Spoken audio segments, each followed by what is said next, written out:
Hello दोस्तों, study art my YouTube channel में आप सभी लोगों का स्वागत है। दोस्तों, कैसे हैं आप सभी? उम्मीद करता हूँ सभी स्वस्थ होंगे, मस्त होंगे एवं अपनी पढ़ाई लिखाई में व्यस्त होंगे। दोस्तों,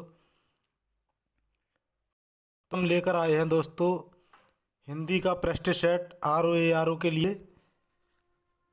तो देखते हैं दोस्तों, शुरुआत करते हैं। क्वेश्चन नंबर है, निम्नलिखित वाक्यों में से कौन सा एक विधेय विशेषण का उदाहरण है? विधेय विशेषण एक होता है उद्देश्य विशेषण, एक और। तो विधेय विशेषण कौन सा होता है दोस्तों, इसकी परिभाषा जान लेते हैं। विधेय विशेषण होता है दोस्तों, इसमें पहले विशेष्य आएगा, पहले विशेष और बाद में विशेषण आएगा।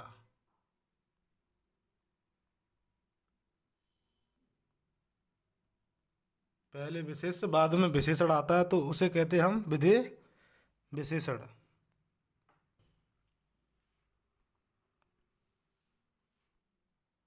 तो ऑप्शन दे रखे हैं दोस्तों इसमें हमें चार। अमरूद मीठा है, मीठा था। और दूसरा, आदमी गरीब था। प्रधानमंत्री जी हमारे हैं। और ऑप्शन नंबर डी है उपरोक्त सभी। तो इसमें हमारा राइट आंसर हो जाएगा दोस्तों उपरोक्त सभी, क्योंकि अमरूद मीठा था। तो मीठा क्या है इसमें? इसमें बाद में विशेषण आ गया, मीठा ये विशेषण है, मीठा अमरूद विशेष्य है। तो पहले विशेष्य आया फिर विशेषण आया। दूसरे में भी आदमी विशेष फिर गरीब विशेषण। और तीसरे में प्रधानमंत्री, ये विशेष्य है, विशेष को संज्ञा भी कहते हैं, विशेष्य है। सभी में विधेय विशेषण है।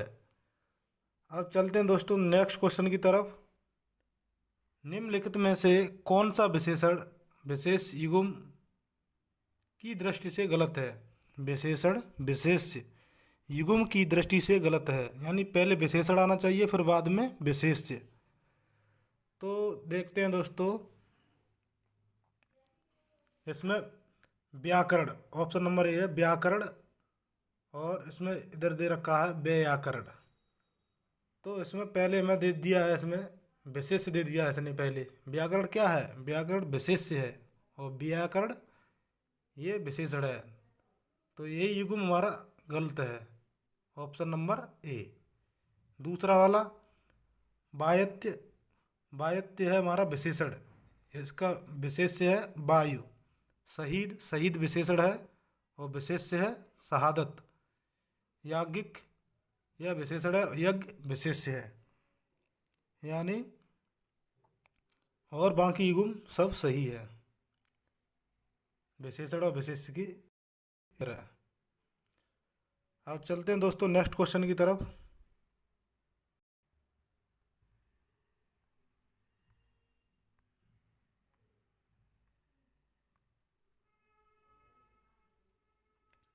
निम्नलिखित में से किस वाक्य में विशेषण का प्रयोग नहीं हुआ है? किस वाक्य में विशेषण का प्रयोग नहीं हुआ है?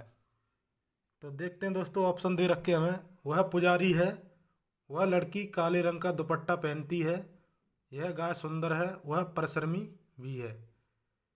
तो इसमें ऑप्शन नंबर बी जो दे रखा है, इसमें काला, यह क्या है? विशेषण है, इसमें विशेषण का प्रयोग हुआ है। इसमें सुंदर है तो इसमें सुंदर विशेषण का प्रयोग हुआ है। इसमें परिश्रमी है तो परिश्रमी विशेषण का प्रयोग हुआ है।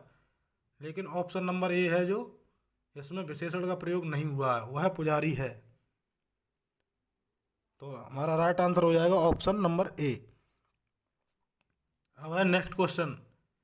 एक विशेष शब्द है, विशेष यानी संज्ञा शब्द है, तो इसमें हमारा संज्ञा शब्द कौन सा हो जाएगा? विशेष, विशेष्य। तो अतिरंजित, गलत, जीवित, आयु। तो इसमें हमारा राइट आंसर है दोस्तों डी, आयु। आयु जो है यह एक विशेष शब्द है, क्योंकि इसका विशेषण बनेगा आयुष्मान, आयुष्मान। और बाकी के इसमें सभी ये विशेषण दे रखे हैं। अतिरंजित ये भी विशेषण है। ये किससे बनता है? ये अतिरंजन से बनता है, अतिरंजन से।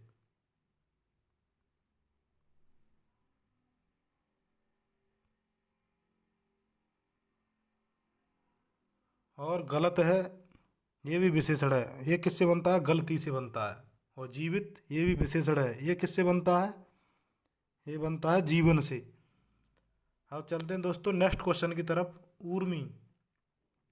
ऊर्मी शब्द का सही विशेषण निम्नलिखित में से कौन सा है? ऊर्मी शब्द का सही विशेषण निम्नलिखित में से कौन सा है? तो इसमें दोस्तों राइट आंसर कौन सा है? ऑप्शन नंबर बी, उर्मिल। उर्मिल इसमें राइट आंसर है हमारा, उर्मिल। अब चलते हैं नेक्स्ट क्वेश्चन की तरफ।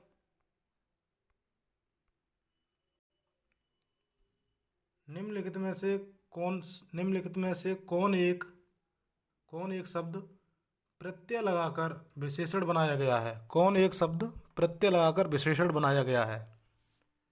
तो प्रत्यय लगाकर विशेषण बनाया गया तो ऑप्शन नंबर ए है ऐतिहासिक, राष्ट्रीय, गुलाबी। इतिहास में लगा है इतिहास प्लस एक, इतिहास प्लस एक प्रत्यय लगा। ऐतिहासिक में भी लगा है, राष्ट्रीय में लगा है राष्ट्र प्लस ई प्रत्यय लगा है इसमें, ई। और गुलाबी में गुलाब धन ई। तो यानी इसमें राइट आंसर हो जाएगा ऑप्शन नंबर डी, सभी सही है। उपरोक्त सभी सही है। अब है नेक्स्ट क्वेश्चन। वह बालक जोर जोर से रोता है। इस वाक्य में जोर जोर क्या है? वह बालक जोर जोर से रोता है, या तेजी से रोता है, या धीरे धीरे रोता है। तो ये सब क्या है? ये क्रिया की विशेषता बताते हैं। तो ये क्रिया विशेषण कहलाएंगे। ऑप्शन नंबर ए राइट हो जाएगा इसमें, ऑप्शन नंबर ए। अब है दोस्तों नेक्स्ट क्वेश्चन। द्विपद। द्विपद शब्द का उपयुक्त वाक्यांश है। द्विपद शब्द के लिए उपयुक्त वाक्यांश है। तो इसमें हो जाएगा राइट आंसर दोस्तों, द्विपद यानी जिसके दो पैर होते हैं, जिसके दो पैर या पद होते हैं। ऑप्शन नंबर डी राइट हो जाएगा इसमें। क्योंकि नेक्स्ट क्वेश्चन की तरफ चलते हैं। नेक्स्ट क्वेश्चन है दोस्तों अल्पज्ञ। अल्पज्ञ शब्द के लिए एक वाक्य है। अल्पज्ञ शब्द के लिए एक वाक्य है। तो ऑप्शन दे रखे हैं दोस्तों, इनमें से हमें बताना कौन सा सही है। तो जो कुछ ना जानता हो उसे क्या कहते हैं? जो कुछ ना जानता हो उसे कहते हैं अज्ञ। इसको क्या कहते हैं? अज्ञ। और जो कम जानता हो, जो कम जानता हो उसे क्या कहते हैं? अल्पज्ञ। अल्पज्ञ कहते हैं। और जो ज्ञात ना हो सके, जो ज्ञात ना हो सके उसे क्या कहते हैं? अज्ञात। और जो सब कुछ जानता है उसे क्या कहते हैं? जो सब कुछ जानता हो उसे कहते हैं सर्वज्ञ। सर्वज्ञ। तो इसमें राइट आंसर हो जाएगा दोस्तों, जो कम जानता है, जो कम जानता है उसे क्या कहते हैं? अल्पज्ञ कहते हैं। Option number B. अब चलते हैं नेक्स्ट क्वेश्चन की तरफ। किसी कार्य के लिए दी जाने वाली आर्थिक सहायता हेतु उपयुक्त शब्द है। किसी कार्य के लिए दी जाने वाली आर्थिक सहायता के लिए उपयुक्त शब्द है तो उसे क्या कहते हैं? अनुदान कहते हैं। किसी सहायता के लिए दिए जाने वाली आर्थिक सहायता को अनुदान कहते हैं। अब दोस्तों नेक्स्ट क्वेश्चन। गिरधारी शब्द हेतु उपयुक्त वाक्य है। गिरधारी शब्द हेतु उपयुक्त वाक्य है। तो गिरधारी किसे कहते हैं? गिरवान होता है पर्वत, और धारी में धारण किए हुए करता हो। जो पहाड़ों को धारण करता हो उसे क्या कहते हैं? गिरधारी कहते हैं। ऑप्शन नंबर बी राइट हो जाएगा इसमें। गिर माने क्या होते हैं? पहाड़ या पर्वत। तो गिर मतलब क्या होता है, गिरधारी का मतलब होता है श्री कृष्ण, श्री कृष्ण। और जो चक्र धारण करता हो उसे क्या कहते हैं, चक्र धारण करता हो उसे चक्रधर कहते हैं, चक्रधर। और जो चंद्र को धारण करता हो उसे क्या कहते हैं, उसे चंद्रधारी कहते हैं, चंद्रधारी। अब दोस्तों नेक्स्ट क्वेश्चन।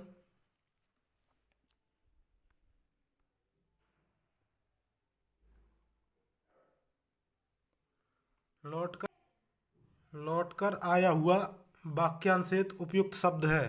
तो उपयुक्त शब्द है ऑप्शन नंबर बी, प्रत्यागत। उसे क्या कहते हैं, प्रत्यागत कहते हैं, जो लौटकर आया हुआ हो। ऐसा, अब है नेक्स्ट क्वेश्चन दोस्तों।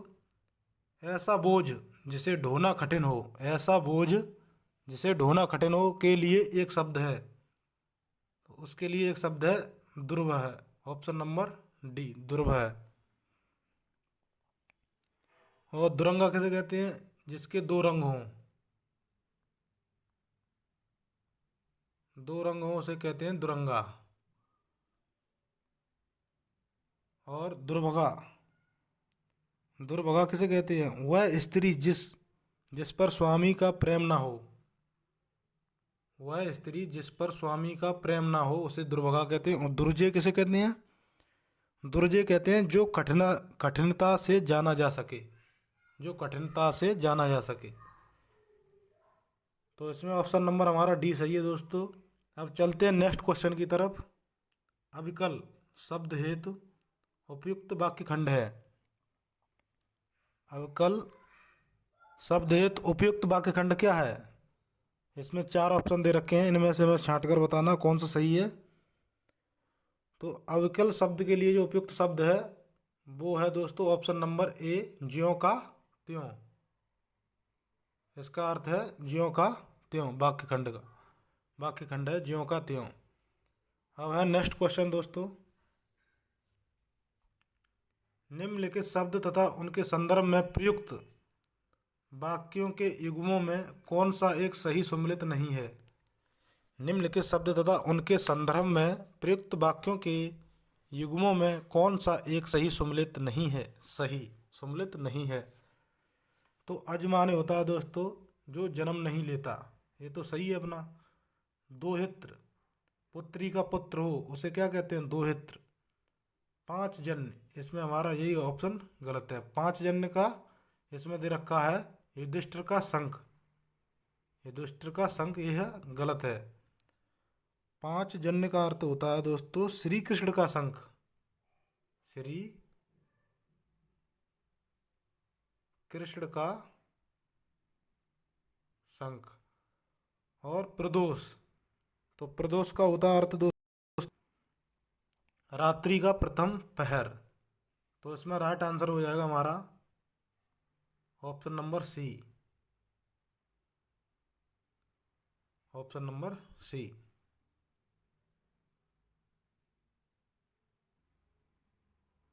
और इसे जो युधिष्ठिर का शंख है तो इसको हम कहते हैं अनंत विजय, अनंत विजय, अनंत विजय माने होता है युधिष्ठिर का शंख।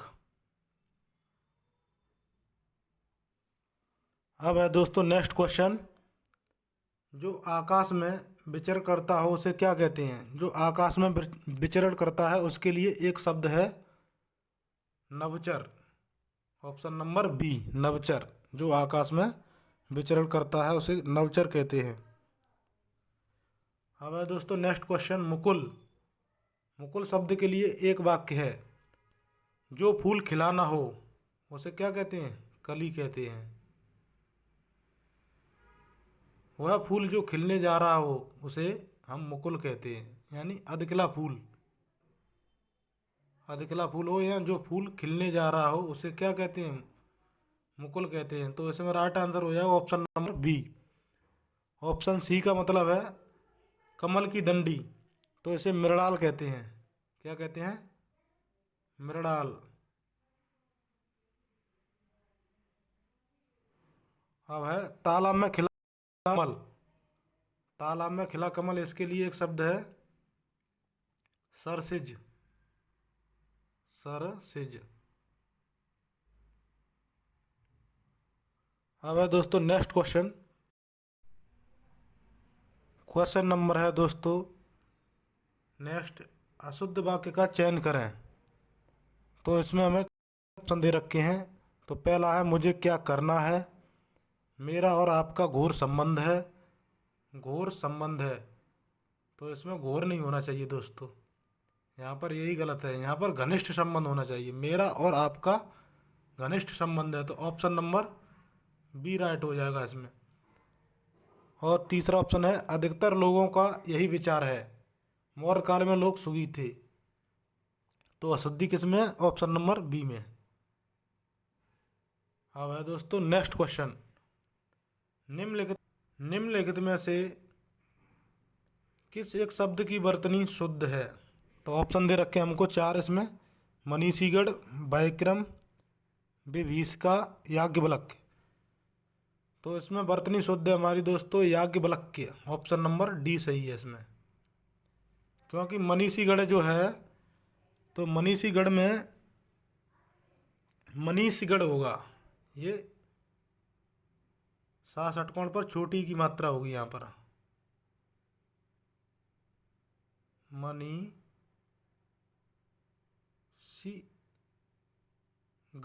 मनीषगढ़ होगा ये वाला। और विभीषिका में होगा दोस्तों, इसमें बड़ी की मात्रा होगी यहाँ पर वहाँ पर। और वैक्रम में वै विसर्ग फिर क्रम, वैक्रम ऐसे लिखा हो जाए, वैक्रम लिखा होगा। तो इसमें ऑप्शन नंबर डी याज्ञवल्क्य शुद्ध है, बाकी सभी अशुद्ध हैं। अब है क्वेश्चन नंबर नेक्स्ट, निम्नलिखित में से कौन एक शुद्ध है। तो कौन एक शुद्ध है इसमें दोस्तों ऑप्शन दे रखे हैं तिलांजलि, तिलांजलि, तिलांजलि, तिलांजलि। तो इसमें ऑप्शन हमारा सही है दोस्तों, ऑप्शन नंबर ए तिलांजलि, तिलांजलि होता है, तिलांजलि, ऑप्शन नंबर ए। अब है दोस्तों नेक्स्ट क्वेश्चन, नेक्स्ट क्वेश्चन है निम्नलिखित में से कौन सी एक अशुद्ध वर्तनी है, कौन सी एक अशुद्ध वर्तनी है। तो इसमें सस्य श्यामला ये हमारी सही है, सस्य श्यामला। श्रृंगार भी सही है। मुमूर्षु, मुमूर्षु ये भी सही है। छत्र छाया इसमें हमारी है अशुद्ध है, ऑप्शन नंबर डी। ये लिखा होना चाहिए शुद्ध रूप में, छत्र छाया, छत्र छाया लिखा होना चाहिए। अब है नेक्स्ट क्वेश्चन, निम्नलिखित वाक्यों में से कौन सा शुद्ध है, यानी शुद्ध बताना हमको। तो ऑप्शन नंबर ए है वह घोड़े पर सवार था, वह घोड़े पर सवार था, ये भी सही है। केवल 4 रुपये दीजिए, ये भी सही है। उसने अनेक ग्रंथ लिखे, ये भी सही है। तो इसमें राइट आंसर हो जाएगा ऑप्शन नंबर डी, उपरोक्त सभी सही हैं। अब बढ़ते हैं नेक्स्ट क्वेश्चन की तरफ दोस्तों। क्वेश्चन नेक्स्ट, निम्नलिखित में से वर्तनी की दृष्टि से अशुद्ध वाला विकल्प कौन सा है, अशुद्ध वाला विकल्प बताना है वर्तनी की दृष्टि से। तो पहला है किंवदंती, इकट्ठा, मुनिगढ़, भागीरथी। दूसरा है यथेष्ट, विस्मरण, उद्घोष, रचयिता। और तीसरा है क्लेश, कुमुदनी, अनुग्रहित, समुज्ज्वल। चौथा है मुहूर्त, राज्यमहल, निरपराधी, एकलौता। तो इसमें अशुद्ध कौन सा है, अशुद्ध वाला विकल्प कौन सा है। तो इसमें हमारा अशुद्ध वाला है दोस्तों ऑप्शन नंबर डी, क्योंकि राज्य ये लिखा होता है राजमहल, राजमहल। इकलौता भी अशुद्ध लिखा है, इकलौता होता है इकलौता, एक लौता। और निरपराधी नहीं होता है यहाँ पर दोस्तों, निरपराध होता है, निरपराध। मुहूर्त में हाँ पर बड़े यू की मात्रा आ जाएगी। मुहूर्त, मुहूर्त, मुहूर्त हो जाएगा है। तो राइट आंसर हो जाएगा option number D. Right answer होगा हमारा ऑप्शन नंबर डी। अब बढ़ते हैं नेक्स्ट क्वेश्चन की तरफ। निम्नलिखित में से अशुद्ध वाक्य का चयन करें। अशुद्ध वाक्य का चयन करें। तो ऑप्शन है ए, सब चला चली का मेला है। ऑप्शन बी है, शरणागत में आए व्यक्ति की रक्षा करना भारतीय संस्कृति का मूल मंत्र है। मारे राम जिलावे राम, मेरा रोम रोम खिल उठा। तो इसमें दोस्तों ये शरणागत दे रखा है ऑप्शन नंबर बी में, तो वही राइट हो जाएगा, क्योंकि शरणागत के साथ व्यक्ति जुड़ गया है। ये नहीं होना चाहिए, ये होना चाहिए केवल शरणागत की रक्षा करना भारतीय संस्कृति का मूल मंत्र है। ऑप्शन नंबर बी अशुद्ध है इसमें दोस्तों। अब बढ़ते हैं नेक्स्ट क्वेश्चन की तरफ। नेक्स्ट क्वेश्चन है, निम्नलिखित वाक्यों में से कौन सा एक अशुद्ध है। तो यह स्त्री भाग्यवती है। यह पत्र आपको सूचनार्थ प्रेषित है। मुझे मेला में जाना है। देशभक्त कठोर यातनाओं को सहते हैं। देशभक्त कठोर यातनाओं को सहते हैं। तो इसमें राइट हो जाएगा दोस्तों, मुझे मेला में जाना है। यहाँ पर होना चाहिए मुझे मेले में जाना है। यहाँ क्या होना चाहिए, मुझे मेले में जाना है। अब है नेक्स्ट क्वेश्चन दोस्तों, निम्नलिखित में से कौन सा एक शुद्ध है। कौन सा एक शुद्ध है। तो ऑप्शन दे रखे हैं, आग, यावज्जीवन, यावज्जीवन, यावज्जीवन और यावज्जीवन। तो इसमें राइट हो जाएगा दोस्तों ऑप्शन नंबर ए, यावज्जीवन, यावज्जीवन। अब है नेक्स्ट क्वेश्चन दोस्तों, निम्नलिखित में से शुद्ध वाक्य का चयन करें। शुद्ध वाक्य का चयन करें। अच्छे कार्य में अनेकों संकट आते हैं। तो ये तो अशुद्ध है, अनेकों नहीं, यहाँ अनेक होना चाहिए। अनेकों गलत लिखा है, ये अशुद्ध है। उसकी सौंदर्यता कभी कम नहीं ना होगी। उसकी सौंदर्यता कभी कम ना होगी, तो ये भी अशुद्ध है हमारा। लड़का शहर से अपने गांव चला गया। तो शुद्ध वाक्य इसमें, लड़का अपने शहर से गांव चला गया, ये हमारा शुद्ध है। Option number C right answer. अब है डी है, राधा ने अपनी सहेली के लिए उपहार दिया। यहाँ पर होना चाहिए को, राधा ने अपनी सहेली को उपहार दिया। तो इसमें ऑप्शन नंबर हमारा शुद्ध हो जाएगा दोस्तों, ऑप्शन नंबर सी।